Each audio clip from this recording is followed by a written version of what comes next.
Hey, what's up guys, John here. Tens of millions of Americans could have their bank accounts closed overnight due to a new rule set by the Biden administration as of this morning. A new proposal from the Biden administration could drop the overdraft fee for bank accounts to as little as $3. The president says the policy would cut the average overdraft fee by more than half. This would nearly eliminate overdraft fees, insufficient funds fees. So if you, let's say, have a bank account and you spend $100, $200, $300 more than you have in that account, and the bank advances you the money, so you're able to go out there and spend it, they're going to charge you a fee, probably $30 or $35. The Biden administration is now proposing to reduce that fee to $3, so nearly 90% reduction on those fees. Some people might say this is a really good thing because banks are taking advantage of people that don't have money. However, looking at it from the business perspective, banks are also lending money to people that don't have any money, right? So they're taking high-risk loans and issuing them for a return. If they are not able to issue those loans for a return that makes sense, $3, who would lend someone $300 for a $3 late fee, especially someone of high risk? Not many people. So what will likely happen is what is already happening now. Banks have already started closing out tons of accounts nationwide in 2023. A growing number of bank customers are having their accounts shut down without much warning or explanation. They make up excuses, high risk, they'll say unexpected activity, they'll have a variety of different excuses as to why they are doing this. But the more you look into this rule, the more you look at what the CFPB is doing, the more you're going to see things very clearly. That the U.S. banking system and the access to credit and liquidity that we've been so used to, it's all about to change, and we all need to be positioned for it. In this video, I'm going to break it down. I'm going to show you the facts, show you what's going on to help you and position you before this wave of change that's about to sweep through America. Please hit the like button. Hit the like button. YouTube will share the content. Educate more people about what's happening in America and the world. If you'd like to fix your credit to position yourself for this massive wealth transfer that's happening, we'd love to help fix your credit at GreatCreditFast.com. That's GreatCreditFast.com. If you have late payments, medical bills, charge-offs, foreclosures, bankruptcies, repossessions, or any negative item in a credit report, go to GreatCreditFast.com. Click the link in the description just below this video. Schedule a free strategy session. Take a look at this. So, Biden administration proposes new rule to cut bank overdraft fees to as little as $3. That is a massive reduction. The Biden administration on Wednesday proposed reining in big banks' overdraft fees that could lower it to as little as $3 if enacted, and the introduced rule from the Consumer Financial Protection Bureau, CFPB, could eliminate billions of dollars in annual revenue that banks rake in from these fees charged to consumers who overdraft their accounts. The fees disproportionately affect households already struggling financially, the CFPB reported and released. The proposal is part of the Biden administration's effort to clamp down on junk fees in a wide range of industries. Overdrafts occur when customers spend, or withdraw more money than they have available in that account. Now, let's look at what banks are already doing. Banks are dumping more customers without warning. November 9th. As U.S. banks abruptly closing innocent customers' accounts without warning. This is April. And, for this customer, he, had his account closed. He went to a dinner, tried to pay for that dinner, used both of his credit cards, and then he called and said, you know what, sorry, we closed your account. We closed all of your accounts, both of your accounts, for unexpected activity. But when you look at this, 1 in 5 people experience overdraft in their account every year. 1 in 5, right? So you have 250 million Americans, 20%, like you're looking at 50 million, roughly 50 million Americans that are overdrafting their accounts every single year. Now, if you're a bank and you have a customer that has a history of overdrafting their accounts, and there's a new law saying you can only charge $3 every time they overdraft, and there's a good chunk of these customers that probably will take that $200, $300 and not replenish the account, meaning you lent out $200 or $300 for a potential $3 payout and you don't get paid out. What do you think is going to happen? Banks are going to get more careful about who they do business with. This is what's going to happen. CFPB is also not just going after banks, but they're going after credit card companies. They're trying to reduce these fees. This is set to go into effect March. Set to go into effect. And they're going to talk about reducing these fees on late payments on credit cards from about $35 late fee to $8, right? A 75% or 80% reduction in their fees on late payments on credit cards. I think the same thing that's happening to banks, we're going to see happen with credit cards and other financial institutions as they begin clamping down. And it makes more than perfect sense because right now you are seeing, meanwhile, the share of credit card debt falling behind on the first time climbed 8%. That's up to 6.5% for the first quarter of 2023, and they're projecting that they're going to see new credit card delinquencies jump to 9.5% the first quarter of 2024.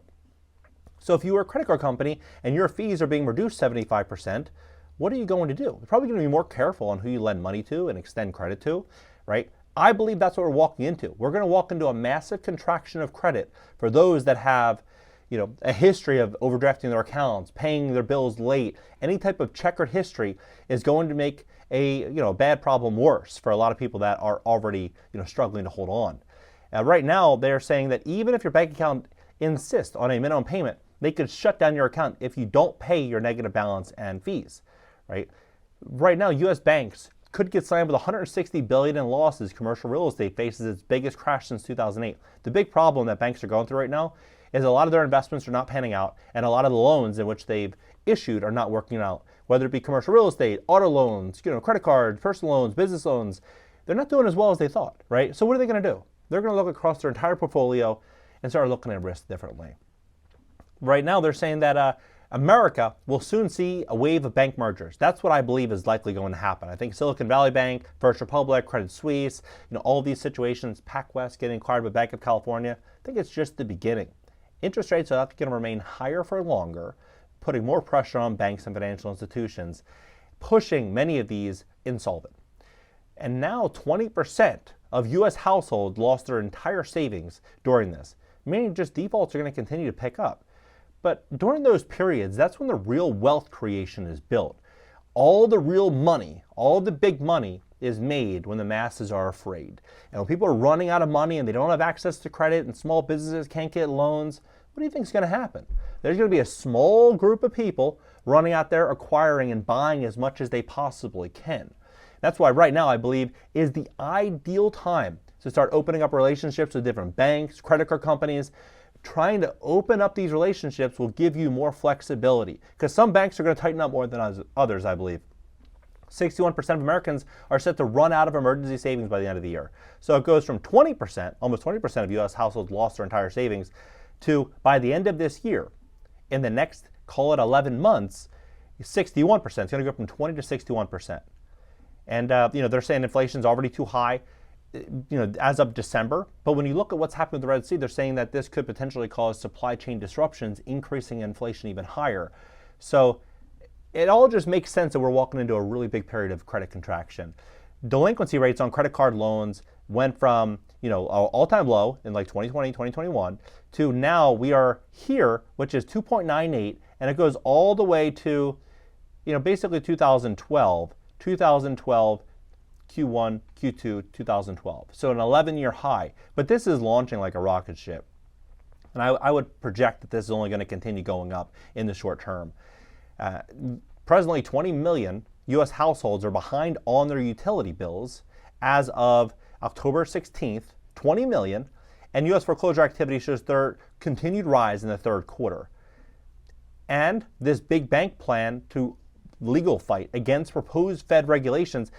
They say that banks will target Basel Endgame sweeping proposal for stricter bank capital requirements that was upheld in July of 2023. The rules require them to hold additional capital on their balance sheets in a move designed to help banks better understand risk to businesses that go beyond a recession or financial crisis. And they say that this is going to harm the economy. So what do I think is going to happen? I think that we are going to see a very big push against banks and credit card companies as if they are the big problem. Our entire system, everything is built on credit.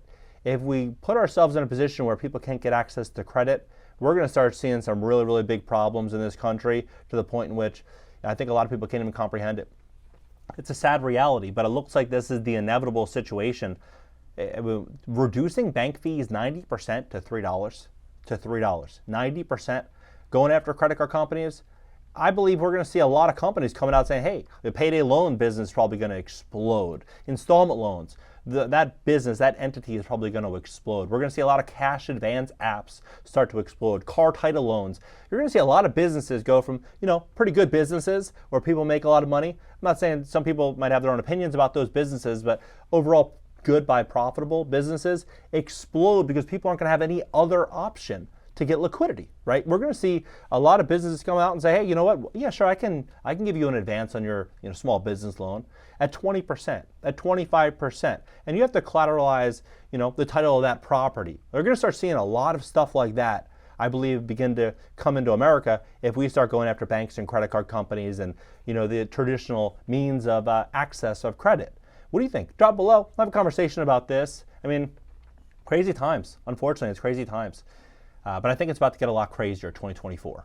If you like to fix your credit, you want to position yourself so you can open the doors to more relationships, whether it be credit card companies and banks. If you have any issue at all in your credit report, if you have late payments, medical bills, charge-offs, foreclosures, bankruptcies, repossessions, if your credit score is in the 500s, the 600s, low 700s, or even mid 700s, go to GreatCreditFast.com, schedule a free strategy session, and go over your credit report. We can see exactly what we potentially could do for you. And maybe we'll give you some free advice as well if you need it. Go to GreatCreditFast.com, click the link in the description just below this video, and I'll catch you in the next video.